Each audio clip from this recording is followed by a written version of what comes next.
पुण्यातील अशी कुठल्या गणपती मंडळ आहेत की ज्यांच्या मूर्ती खूप विशेष आहेत? मानाचे 5 सोडले तर भाऊसाहेब रंगारेंचा गणपती पाहायलाच हवा, कारण त्यांचा वाडा तिथं होता आणि तो आता वाडा खूप छान रिस्टोअर केलेला आहे. त्या वाड्यामध्ये आपल्याला अनेक शस्त्र पाहायला मिळतात. अच्छा. तर तेव्हाचा गणपती कसा होता, तो कसा साजरा केला जायचा याच्याही तिथं माहिती फलक लावलेले आहेत. आणि आपल्याला त्याच्यावरनं समजतं की स्वातंत्र्य लढ्यामध्ये गणेशोत्सवाची काय भूमिका होती. ती भाऊ रंगारेंची जी मूर्ती आहे ती पर्यावरणपूरक आहे. कागदाच्या लगद्यापासून ती बनवली जाते.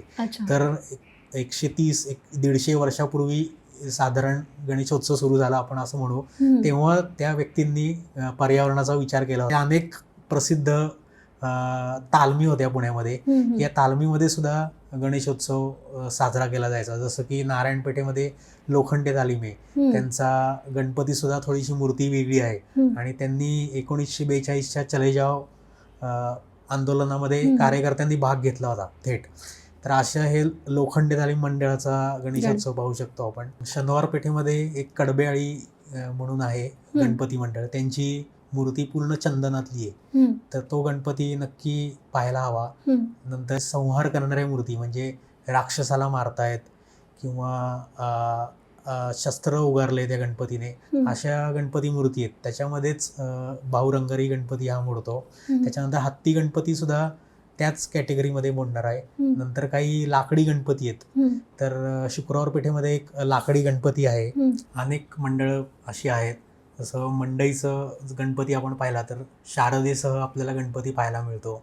भाऊ रंगारी मंडळाचा गणपती आपल्याला राक्षसावर वार करणारा सापडतो. नंतर एक शुक्रवार पेठेत लाकडी गणपती मंडळ आहे.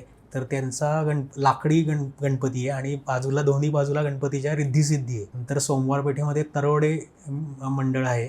तर एक त्या मंडळाचा असा आहे की गणपती 3 राक्षसांवर वार करतोय आणि अशी कल्पना केली, असं सांगितलं जातं की ते 3 राक्षस म्हणजे डच, पोर्तुगीज आणि इंग्रज, त्यांच्यावर गणपती वार करतोय. कसबा पेठेमध्ये फणीआळी तालीम आहे. तर त्या तालमीचा गणपती बाप्पा जो आहे तो विष्णूच्या रूपामध्ये आहे. अजून एक पेशवेकालीन गणपती मंदिर म्हणजे सारसबाग. या सारसबागेमध्ये सवाई माधवराव पेशव्यांनी या गणपतीची प्रतिष्ठापना केली होती.